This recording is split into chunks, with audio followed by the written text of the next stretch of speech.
안녕하세요, 싸웁니다. 고시생들에게 유명한 공부법을 나열한다면 회독 공부법, 단거나와 마인드맵, 그리고 기출분석이 있는데요.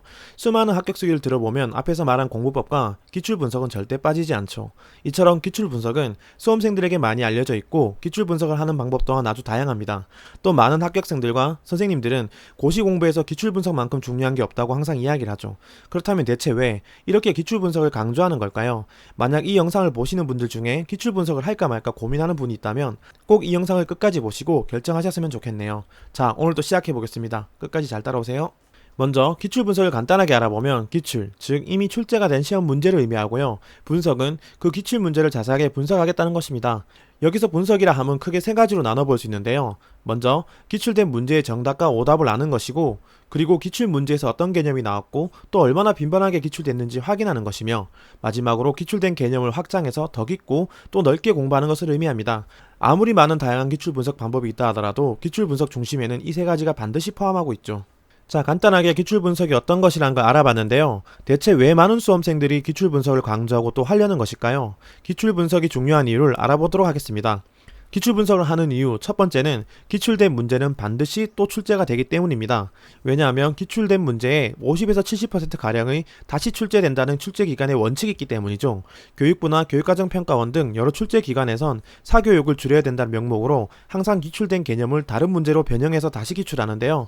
그래서 실제로 기출된 문제를 확인해보면 기존에 나오지 않았던 새로운 내용이나 문제는 20에서 10%만 나오게 되며 나머지 70%는 기존의 기출 문제에서 다시 출제됐던 개념이 변형되어서 다시 나오는 것입니다. 이것은 공시, 수능, 임용고시 할 것 없이 똑같은 규칙인데요. 심지어 국가 자격증 시험 같은 경우에는 100% 기출이 다시 활용되므로 합격을 위해선 기출 분석은 반드시 필요한 과정이 된다는 것입니다.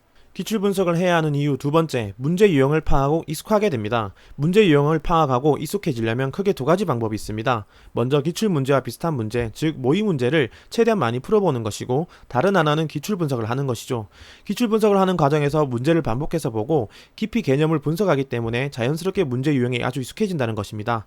기출 분석을 하면서 이 개념은 이런 식으로 문제 출제되는구나 하듯이 기출 분석은 우리가 다양한 시험 문제 유형을 알게 하고 익숙해지게 만들어 시험에서 문제를 볼 때 덜 긴장하게 하고 문제를 해결하는 속도를 높일 수 있죠. 기출 분석을 해야 하는 이유 세 번째, 자연스럽게 중요한 핵심 개념을 파악하게 해줍니다. 기출 분석을 하면서 어떤 개념이 많이 출제되었는지 자연스럽게 알게 되는데요. 기출된 개념들의 빈도를 통해서 어떤 개념이 더 중요하고 또 어떤 개념이 덜 중요한지 파악이 가능하다는 것이죠. 만약 2010년에서 2018년까지 어떤 개념이 거의 매일마다 출제되었다면 우리는 이 개념을 제대로 공부하지 않고 시험장에 들어가면 안 되듯이, 기출 분석은 어떤 개념이 시험에 더 잘 나오고 또 어떤 개념이 상대적으로 덜 중요한지 파악이 가능하게 한다는 것입니다. 그래서 기출 분석을 일찍 끝낸 수험생은 이후에 단거나 회독 공부를 할 때도 기출에서 나온 개념을 책에서 보게 되면 그 부분을 좀 더 집중적으로 공부할 수 있다는 것이죠. 기출 분석을 해야 하는 이유 네 번째, 어떤 시험 문제가 나올지 예측 가능하게 합니다. 흔히 유명하다는 학원 강사님이나 선생님들이 올해의 예상 문제들을 콕 찍어줄 때가 있죠. 그 말은 맞을지는 모르지만 그분들이 그렇게 찍어주는 이유는 바로 기출 분석 덕분입니다. 기출 분석을 해보면 개념들이 얼마나 많이 기출되는지 파악이 가능한데요. 만약 가장 최근에 있었던 시험에서 A라는 개념이 기출되었다면 이번 시험에서 A라는 개념이 적어도 똑같은 문제 유형으로 출제되진 않습니다. 그리고 지금까지 아주 많이 기출되었던 개념이 최근 몇 년의 시험에서 연속해서 기출되지 않았다면 이번 시험에선 기출될 가능성이 높은 것이죠. 이런 논리로 강사님이나 선생님들도 올해 예상 문제라고 찍어주는 것입니다. 그러나 우리들도 기출 분석을 한다면 조심스럽게 어떤 문제가 나올지 예상이 가능한 것이죠. 그래서 기출 분석이 중요하다는 것입니다. 자, 이렇게 기출 분석이 왜 중요한지 네 가지 이유를 들어 알려드렸는데요. 그렇다면 기출 분석을 꼭 해야겠다는 것을 아셨을 겁니다.